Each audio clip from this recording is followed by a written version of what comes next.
atau kewajiban. Nah, kalau definisi secara bahasa ini mungkin kita belum benar-benar paham ya maksudnya kafalah itu apa. Sekarang kita masuk ke definisi secara syar'i. Definisi kafalah secara syar'i adalah al-kafalatu hiya dhammu dhimmatid dhamini ila dhimmatil madmuni anhu fi iltizamil haqqi ay fid daini. Kafalah adalah penggabungan tanggungan pihak penjamin kepada tanggungan pihak yang dijamin dalam kewajiban untuk menunaikan hak, yaitu hutang. Nah, jadi orang yang berhutang ini kan disebut punya tanggungan. Nah, ketika orang ini tidak mampu membayar hutangnya, maka tanggungan orang yang punya hutang ini bisa dijamin oleh orang lain. Dan penjaminan inilah yang dinamakan penggabungan dua tanggungan. Makanya dhaman itu kan kalau bahasa Arab itu kan diakhiri dengan alif nun. Nah, alif nun ini biasanya kan digunakan untuk dhamir dua orang. Kemudian kita lanjut masuk ke bagian jenis-jenis kafalah. Yang pertama adalah kafalah bil mal, yaitu kafalah untuk menjamin harta seseorang. Nah, kafalah bil mal ini yang biasa disebut dhaman, yaitu kafalah yang berkaitan dengan urusan hutang piutang.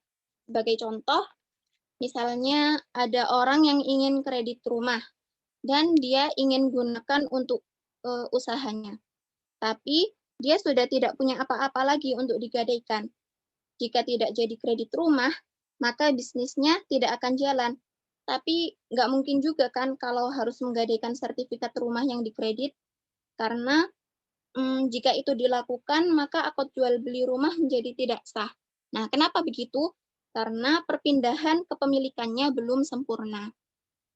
Kalau masalahnya seperti ini, maka bisa menggunakan skema kafalah bil mal, yaitu dengan mendatangkan orang yang kaya dan mampu untuk menjamin hutang orang yang mengkredit rumah tadi. Kemudian yang kedua, kafalah bin nafsi. Kafalah bin nafsi ini adalah kafalah untuk menjamin orang. Contohnya, biasanya di Arab Saudi itu kalau ada pendatang yang terlalu lama tinggal, padahal visanya itu sudah habis, maka dia itu akan dipenjara karena sudah tidak punya izin gitu ya. Tapi dia itu dipenjara kalau dia itu ketahuan sama polisi Arab, dan dia itu baru bisa bebas kalau ada orang Arab asli yang menjaminnya. Kemudian kita lanjut ke dalil-dalil kafalah atau dhaman.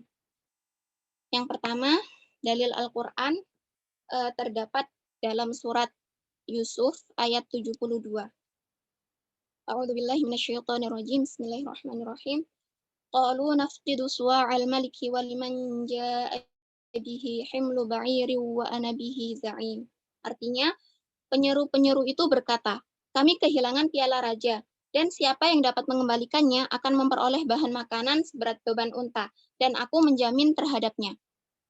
Nah, jadi ayat ini tuh kan menceritakan tentang saudara-saudaranya Nabi Yusuf, itu sedang mencari Nabi Yusuf kan. Terus kemudian mereka itu kehabisan bekal makanan. Nah, akhirnya Nabi Yusuf itu kayak punya rencana gitu supaya bisa bertemu dengan saudara-saudaranya termasuk dengan ayahnya. Nah, yang dimaksud aku dalam ayat ini itu adalah Nabi Yusuf. Jadi kalau misalnya ada orang yang sudah berhasil menemukan piala raja, tapi ternyata tidak diberikan hadiah sesuai dengan yang dijanjikan, maka yang menjamin ini adalah Nabi Yusuf. Itu. Kemudian dalil selanjutnya adalah dalil hadis. Lumayan panjang ini hadisnya ya. Tsumma atiya bi janazatin ukhra faqalu ya Rasulullah salli 'alaiha. Qala hal 'alaihi daynun? Qila na'am. Qala fahal taraka syai'an? Qalu thalathata dananira. Qala sallu 'ala sahibikum. Qala Abu Qatadah salli 'alaihi ya Rasulullah wa alayya dinuhu fasalla alaihi. Artinya, kemudian didatangkan lagi jenazah lain kepada beliau. Lalu orang-orang berkata, "Wahai Rasulullah Shallallahu alaihi wasallam, salatilah jenazah ini." Maka beliau bertanya, apakah orang ini punya hutang? Dijawab, "Iya." Kemudian beliau bertanya lagi, "Apakah dia meninggalkan sesuatu?" Mereka menjawab, "Ada sebanyak 3 dinar." Maka beliau bersabda, "Salatilah saudaramu ini." Berkata Abu Qatadah, "Salatilah wahai Rasulullah, nanti hutangnya saya yang akan menanggungnya." Maka Rasulullah menyolatkan jenazah itu. Hadis riwayat Bukhari nomor 2127. Nah, dari hadis ini kita tahu ternyata Rasulullah itu tidak mau menyolatkan jenazah yang masih memiliki hutang. Dan dari dalil-dalil ini, maka para ulama itu telah merumuskan rukun-rukun kafalah. Nah, rukun kafalah ini termasuk akad yang tidak bisa berdiri sendiri. Jadi rukun-rukunnya itu tidak seperti muamalah-muamalah yang biasanya. Kalau muamalah yang biasanya itu kan hanya ada 3 rukun. Misalnya dalam muamalah jual beli kan ada 2 pihak yang berakad, yaitu penjual dan pembeli. Kemudian ada objek akad, yaitu barang yang dijual. Dan yang ketiga ada ijab qabul. Nah, kalau kafalah ini berbeda ternyata. Ternyata kafalah ini rukunnya rukunnya itu malah lebih banyak, ada 5. Yaitu yang pertama adalah dhamin, yaitu pihak yang menjamin. Yang kedua ada matmun anhu, yaitu pihak yang dijamin, baik dalam keadaan hidup atau mati. Yang ketiga matmun lahu, yaitu pihak yang menerima jaminan atau pihak yang berhak atas hutang. Nah, dari 3 rukun yang pertama ini sudah terlihat ya teman-teman. Ternyata gini, awalnya ternyata akad kafalah ini awalnya itu cuma akad untuk berhutang. Hanya ada matmun anhu, yaitu yang orang yang berhutang dengan dan ada juga matmun lahu, yaitu orang yang memberi hutang. Kemudian karena matmun anhu ini tidak bisa membayar hutangnya, maka hadirlah si dhamin untuk menanggung hutang matmun anhu. Jadi maksudnya akad tidak bisa berdiri sendiri itu, akad kafalah ini tuh nggak akan muncul sebelum ada akad untuk berhutang tadi. Kemudian dilanjut yang keempat ada matmun, yaitu sesuatu yang dijamin. Dan yang kelima ada sigot, yaitu ucapan. Nah, tapi ternyata ucapan yang dimaksud di sini itu bukan ijab qabul ya. Karena hanya ada satu pihak yang berikrar atau yang berbicara. Seperti halnya dengan sedekah. Misalnya kita itu ingin sedekah kepada orang yang ada di luar pulau. Misalnya kita mengucapkan qabul ya, mengucapkan ijab. Saya sedekah kepadamu sekian. Nah, kemudian karena orang yang kita beri sedekah itu jauh, ada di luar pulau, kan nggak mungkin dia itu menjawab ijab kita. Karena sedekah kita itu kita titipkan kepada orang lain gitu. Jadi kafalah atau sedekah ini sudah sah meskipun hanya ada satu orang yang berikrar. Gitu. Kemudian kalau kita kaitkan dengan hadis yang tadi, maka pihak-pihak yang terlibat dalam hadis itu adalah yang pertama pihak yang menjamin atau penanggung dhamin itu adalah Abu Qatadah. Nah, Abu Qatadah ini terkenal orang yang sangat kaya ya. Kemudian yang kedua, pihak yang dijamin atau tertanggung, matmun anhu. Matmun anhunya ini adalah jenazah dan tidak disebutkan namanya. Kemudian yang ketiga, pihak yang mendapat jaminan atau matmun lahu, yaitu orang yang memberi hutang kepada jenazah. Yang keempat, sesuatu yang dijamin, matmun, yaitu hutangnya jenazah kepada pemberi hutang. Kemudian yang kelima, ada ucapan sigot, yaitu ucapannya Abu Qatadah. Nah, ucapannya Abu Qatadah ini kan juga bukan ijab qabul. Dia kan hanya berikrar saja. Dia itu cuma bilang saja tanpa harus ada jawaban. Karena kan nggak mungkin jenazah itu menjawab ucapannya Abu Qatadah gitu kan. Kemudian, nah kita masuk ke bagian yang terakhir. Contoh dalam kehidupan sehari-hari adalah asuransi.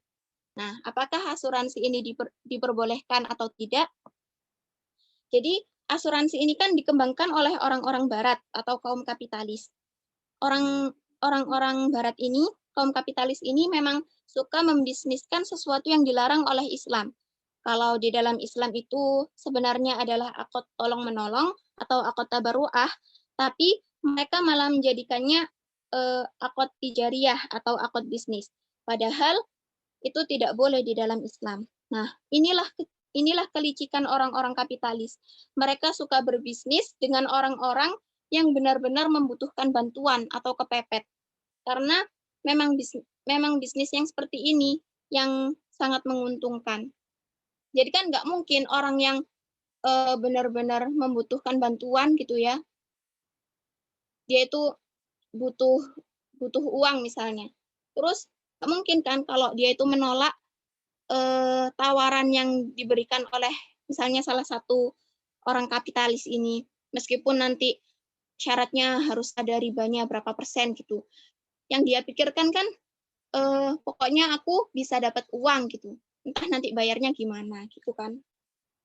Nah, kemudian sebelum itu kita harus tahu dulu sejarah asuransi ini dimulai dari apa gitu ya, latar belakangnya itu bagaimana. Nah, sejarah asuransi ini dimulai dari ketika ada perdagangan dari Eropa ke Amerika. Jadi setelah Amerika ditemukan oleh orang Eropa, kemudian banyak yang bermigrasi. Akhirnya Amerika ini tumbuh dan melakukan perdagangan yang dikirim menggunakan kapal-kapal dari Eropa. Kapal-kapal ini harus menyeberangi Samudra Atlantik, samudra yang sangat besar dan mengerikan, juga menyebabkan banyak orang tenggelam, termasuk kapal Titanic yang sombong itu ya. Dan dari sinilah muncul ide bisnis asuransi. Nah, kalau kita ingin mengetahui sah atau tidaknya sebuah akad, maka kita harus tahu apakah rukun-rukunnya terpenuhi semua atau tidak. Nah, sah atau tidak sah ini masih berkaitan dengan hukum wad'i, yaitu hukum wad'i ini yang akan menentukan hukum taklifi, yaitu halal dan haram. Contohnya, jika asuransi ini ternyata terbukti tidak sah, karena ada salah satu rukun kafalah yang tidak terpenuhi, maka semua harta yang diperoleh dari asuransi ini hukumnya haram. Sekarang kita buktikan ya, apakah asuransi ini sah atau tidak. Nah, pihak-pihak yang ada dalam asuransi. Pertama, siapakah pihak yang menjamin atau penanggung dhamin? Apakah pihak asuransi? Jawabannya adalah bukan pihak asuransi, tetapi para peserta. Dhamin ini kan sebenarnya ada syaratnya ya. Syarat dhamin ini kan harus kaya, seperti Abu Qatadah tadi. Nah, tapi dalam asuransi ini, yang menjadi dhamin itu bukan satu orang, tapi banyak orang ya, para peserta. Apalagi kalau sekarang itu ada BPJS ya. BPJS itu kan diwajibkan bagi seluruh karyawan. Nah, seluruh karyawan itu kan nggak semuanya kaya, ada yang kurang mampu mungkin gitu kan.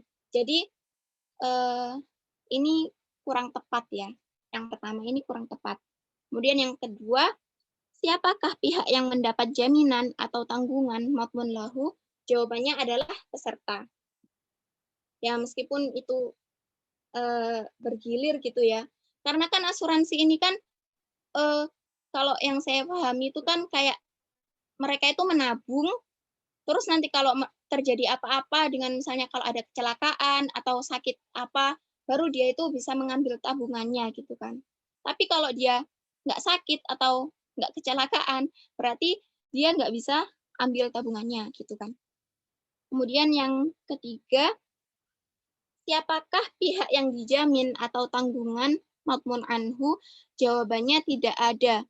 Karena kan seperti yang saya bilang tadi, belum ada kejadian yang menyebabkan dia itu celaka. Jadi kan apa yang mau ditanggung? Orang dia itu nggak kenapa-kenapa gitu kan. Jadi ini tuh bentuknya itu masih dalam bentuk janji, belum terjadi gitu. Kemudian yang keempat, apakah madmunnya ada? Jawabannya tidak, karena belum terjadi ya. Eh, belum terjadi. Belum belum tentu orang itu sakit gitu kan, belum tentu orang itu celaka. Kemudian yang kelima, apakah silatnya ada? Jawabannya tidak. Tentu tidak, soalnya eh, pihak yang dijamin atau matmun anhunya dan matmunnya ini kan nggak ada, berarti silatnya juga pasti nggak ada. Tuh. Jadi dari sini kita bisa ambil kesimpulan asuransi hukumnya batal atau tidak sah karena ada 3 rukun kafalah yang tidak terpenuhi. Tadi 3 rukun kafalah yang tidak terpenuhi adalah matmun anhu, matmun, dan sigot. Dan hanya ada 2 rukun kafalah yang terpenuhi, yaitu matmun lahu dan domin. Meskipun domin ini juga tidak memenuhi syarat. Alhamdulillah, mungkin itu saja yang bisa saya sampaikan.